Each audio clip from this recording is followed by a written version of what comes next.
متوجہ ہو کہ کس کی دربار میں کھڑے ہو جاؤ؟ اللہ کے دربار میں کھڑے ہو جاؤ، اور طمأنینے کے ساتھ پڑھو۔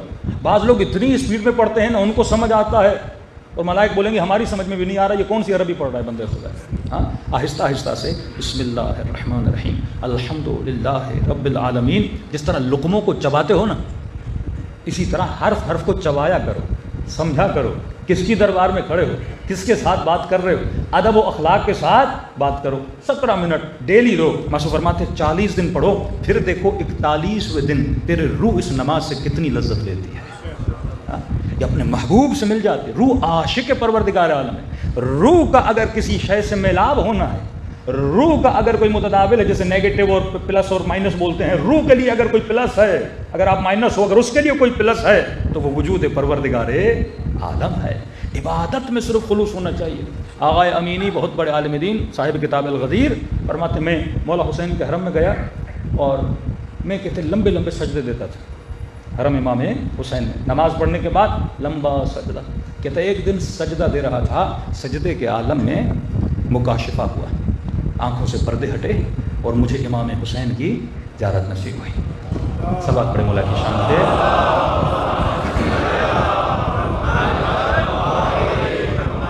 مولا کے امام نے فرمایا امینی لمبے لمبے سجدے دینے ہیں تو گھر میں دیا کرو، میرے حرم میں اتنے لمبے سجدے نہ دیا کرو۔ کہ مولا کیوں؟ کہ کہیں ایسا نہ ہو کہ شیطان تیرا شکار کر لے، ہاں تو شیطان کے لیے طعمہ نہ بن جائے، ہاں تو اس کا شکار نہ بن جائے۔ کیوں؟ جب آدمی لمبے لمبے سجدے دے گا، یہ کن کے سامنے دے رہا ہے؟ لوگوں کے سامنے دے رہا ہے۔ کہا عبادت لمبی اگر کرنی ہے تو لوگوں کے سامنے نہ کیا کرو، اللہ کے سامنے اکیلے میں تنہائی میں کیا کرو۔ بہترین معاشقہ تنہائی میں ہوتا ہے۔ اللہ کو بھی کیا پسند ہے؟ بندے کی تنہائی پسند ہے۔ اور رات کے اندھیروں میں جب بندہ اللہ سے بات کرتا ہے نا تو اس وقت بہترین، جب تو کثرت سے نکل کر عالم وحدت میں جاتا ہے۔ کائنات میں ہر شے کا زوج ہے، وہ واحد وجود ہے پروردگار عالم جو احد ہے، جو واحد ہے، جو تنہا ہے، جو اکیلا ہے۔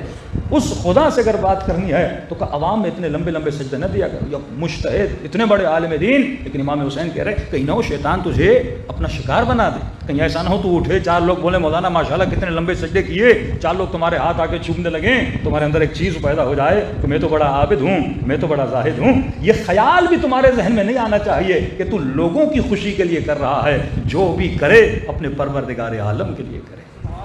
پوری دعائے کمیل علی نے تنہائی میں پڑھی۔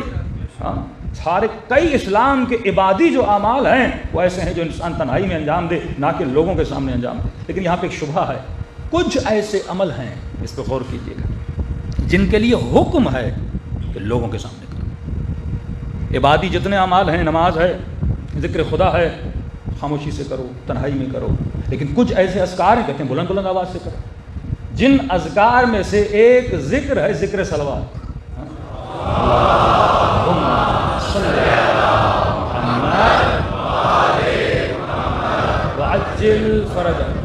کچھ اذکار ہیں جو حکم ہے کہ تنہائی میں کرو، جیسے لمبی لمبی عبادتیں، لمبے لمبے سجدے، اللہ کی دربار میں راز و نیاز، انفاق کرنا، کسی یتیم کی مدد کرنا، کسی غریب کی مدد کرنا، یہ سارے آپ کو ملتے ہیں کہ مولا علی رات کے اندھیروں میں جاتے تھے، کہ یہاں تک فرمایا اگر کسی کی مدد کرتے ہو تو مثال دی کہ اگر سیدھے ہاتھ سے دیتے ہو تو تیرے الٹے ہاتھ کو پتہ نہ لگے، نہ کہ مسجد میں اعلان ہو فلاں صاحب نے 2 لاکھ روپے دیے مسجد کی ٹائل کے لیے، اس کے تو پر نکل آئیں گے نا۔ 500 لوگوں کو پتہ چل گیا جناب نے 2 لاکھ روپے دیے ہیں مسجد کی ٹائل کے لیے، مسجد کے پنکھے کے لیے، مسجد کی اے سی کے لیے۔ کہتے نہیں مولانا ہم لوگوں کو انکریج کر رہے ہیں، تو نام کیوں لیتے ہو؟ ایک مومن نے دیے، ہاں ڈاکٹر صاحب نے دیے، انجینئر صاحب نے دیے، کرنل صاحب نے دیے، جنرل صاحب نے دیے، تو نام کیوں لے رہے ہو بھائی؟ آپ بولتے ایک مومن تھا بیچارہ، اس نے اتنے دیے۔ آپ بھی مومنوں میں شمار ہونا چاہتے ہو تو اپنا نام اس میں کیا کرا دو؟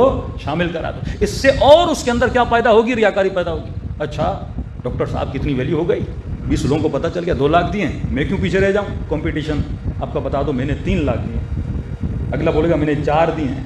وہ مسجد کا بانی تو خوشی ہوگا نا کہ پیسے پڑ رہے ہیں، یہ اپنی کمپٹیشن میں مسجد کا فائدہ کرے جا رہے ہیں، لیکن اپنی آخرت کو کیا کر رہے ہیں؟ تباہ کر رہے ہیں۔ روایت کے جملے ہیں، جب کوئی بندہ ایک نیکی کرتا ہے، مثلا کسی غریب کی مدد کی اس نے، کسی یتیم کی مدد کی اس نے، اللہ اپنے ملائکوں اور فرشتوں کو کہتا ہے اس ایک نیکی کے بدلے میں 70 نیکیاں لکھو. مثلاً آپ نے ایک نیکی کی, اللہ حکم دیتا ایک نیکی کے بدلے میں 70 نیکیاں لکھو. مقصود فرماتے ہیں اگر وہ اپنی نیکی کا اظہار کسی کے سامنے کر دیتا ہے, اللہ کا حکم ہوتا ہے ملائکو جو 70 تھا اس کو پھر کیا کر دو, 1 کر دو.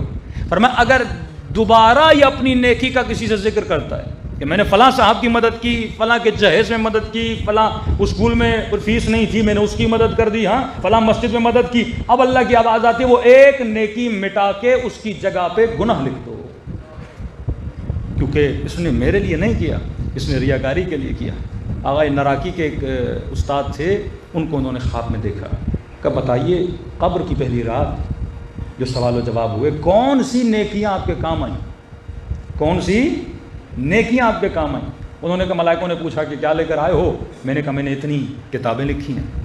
کہ اس کا اجر تو اللہ نے آپ کو دنیا میں دیا, آپ نے کتاب لکھی اس سے آپ کو کیا ملی, شہرت ملی, مرید بڑھے, شاگرد بڑھے.